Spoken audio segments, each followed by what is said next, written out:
नमस्कार दोस्तों, स्वागत है आपका ISPCS एकेडमी में। और आज है 14 अप्रैल और हम देखेंगे 14 अप्रैल के महत्वपूर्ण करंट अफेयर्स को। और आज हमारे संविधान निर्माता बाबा साहब भीमराव की अंबेडकर की जयंती है, तो आप सभी को उनके जन्मदिन की हार्दिक शुभकामनाएं।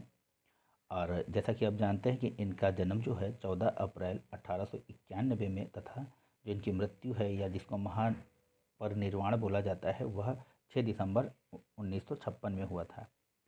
तो उनसे भी रिलेटेड हम आज थोड़ी सी जानकारी देख लेंगे, क्योंकि इनसे रिलेटेड बहुत सी चीज़ें परीक्षा में पूछी जाती हैं। तो यह एक तरह के समाज सुधारक, न्यायविद, अर्थशास्त्री, लेखक और तुलनात्मक धर्मों के विचारक थे।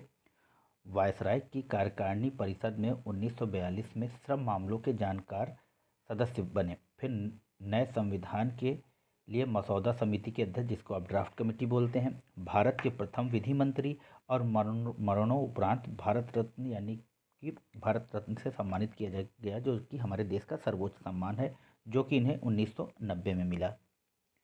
चलिए फिर, हिंदू कोड बिल पर मतभेद के कारण वर्ष 1951 में इन्होंने कैबिनेट से त्यागपत्र दे दिया और उसके बाद बौद्ध धर्म को अपनाया। चलिए, इनके द्वारा जो आप पूना पैक्ट के बारे में यहाँ पर लिखा है, तीनों गोलमेज सम्मेलनों में इन्होंने भाग लिया था और 1932 में गांधी जी के साथ पूना पैक्ट पर हस्ताक्षर किए। और इन्होंने ही जम्मू कश्मीर में अनुच्छेद 370 का विरोध किया, समान नागरिक संहिता का समर्थन किया और अनुच्छेद 32 को संविधान की आत्मा और इसके हृदय के रूप में संदर्भित किया था। और इनके द्वारा जो महत्वपूर्ण पत्रिकाएं हैं वह हैं आपके मूक नायक 1920 में, बहिष्कृत भारत 1927 में, समता 1929 में और जनता 1930 में। इनके द्वारा संगठित संगठन जो हैं, बहिष्कृत हितकारिणी सभा 1923, स्वतंत्र लेबर पार्टी की स्थापना 1936 में और शेड्यूल कास्ट फेडरेशन 1942 में। नेक्स्ट देखेंगे, इनके द्वारा जो पुस्तकें वह है कि जाति का विनाश, एनिहिलेशन ऑफ कास्ट, बुद्ध या कार्ल मार्क्स और अछूत वे कौन थे और अछूत कैसे बने, और हिंदू महिलाओं का उदय और पतन। तो यह था इनका एक संक्षिप्त परिचय। आप इस स्लाइड को डाउनलोड करके आप देख सकते हैं। चलिए, अब हम अपने करंट अफेयर्स को देखेंगे। और यहाँ पे पहला क्वेश्चन कह रहा है कि हाल ही में चर्चा में रहा सैन्य अभ्यास बालिकतान किन दो देशों के बीच संपन्न हुआ है।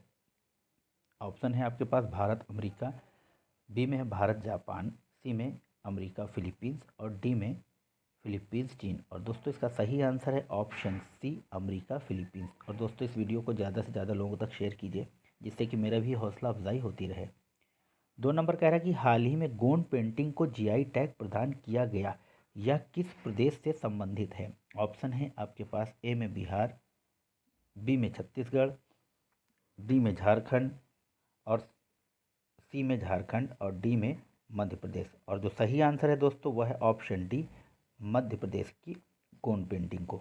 नेक्स्ट देखेंगे, 3 नंबर के क्वेश्चन कह रहा है कि हाल ही में किस स्पेस एजेंसी ने जूस मिशन लॉन्च किया है। आपके पास ऑप्शन है नासा, बी में इसरो, सी में जाक्सा यानी कि जापानीज स्पेस एजेंसी और डी में है यूरोपियन स्पेस एजेंसी।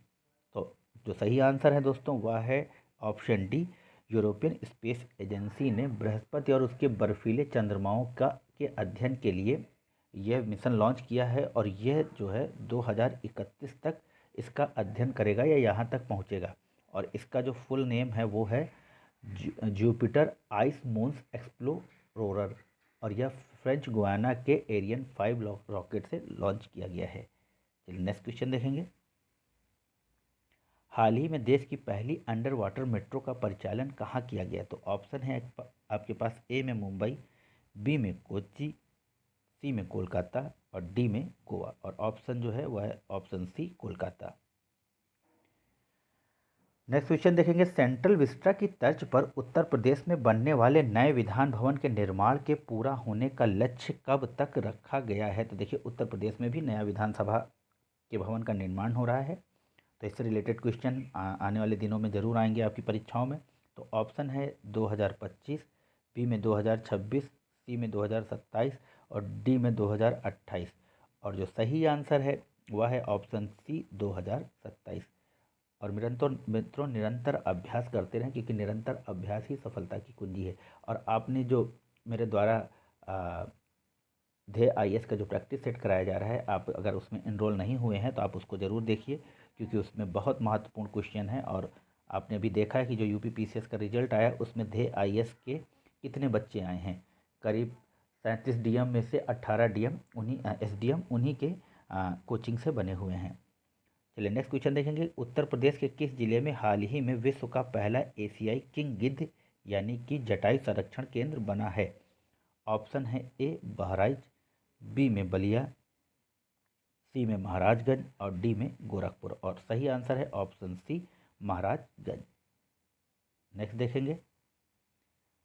किसने हाल ही में ऑरलियांस मास्टर 2023 पुरुष एकल खिताब जीता है? ऑप्शन है आपके पास पीवी सिंधु, बी में साइना नेहवाल, सी में प्रियांशु रजावत और डी में इनमें से कोई नहीं। और ऑप्शन जो सही है वो है option C Priyanshu Rajawat. Next देखेंगे। हाल ही में जारी राज्य ऊर्जा दक्षता सूचकांक 2022 में किस प्रदेश ने शीर्ष स्थान प्राप्त किया है? ऑप्शन है ए तेलंगाना, बी आंध्र प्रदेश, सी गुजरात, डी कर्नाटक। और सही आंसर है दोस्तों option B Andhra Pradesh. Next देखेंगे। हाल ही में भारत सरकार द्वारा किस संस्थान को मिनी रत्न श्रेणी प्रथम का दर्जा प्रदान किया गया? ऑप्शन है अंतर्राष्ट्रीय सोलर अलायंस, बी में विद्युत नियामक संस्थान, सी में भारतीय सौर ऊर्जा निगम और डी में इनमें से कोई नहीं। और सही आंसर है ऑप्शन सी भारतीय सौर ऊर्जा निगम। नेक्स्ट क्वेश्चन और लास्ट क्वेश्चन देखेंगे। हाल ही में उत्तर प्रदेश के किस अभ्यारण्य में बाघ के फोटोग्राफिक प्रमाण प्राप्त हुए हैं? तो ऑप्शन है दुधवा नेशनल पार्क, बी में कतरनिया घाट वन्यजीव अभ्यारण्य, सी में सुहेलवा वन्यजीव अभ्यारण्य और डी में इनमें से कोई नहीं। और जो सही आंसर है वो है ऑप्शन सी सुहेलवा वन्यजीव अभ्यारण्य। तो मित्रों यह थे 10 महत्वपूर्ण प्रश्न जिनकी आपकी परीक्षा में आने की संभावना है। चैनल को लाइक कीजिए, शेयर कीजिए, सब्सक्राइब कीजिए। धन्यवाद। जय हिंद, जय भारत, नमस्कार। आपका दिन शुभ हो।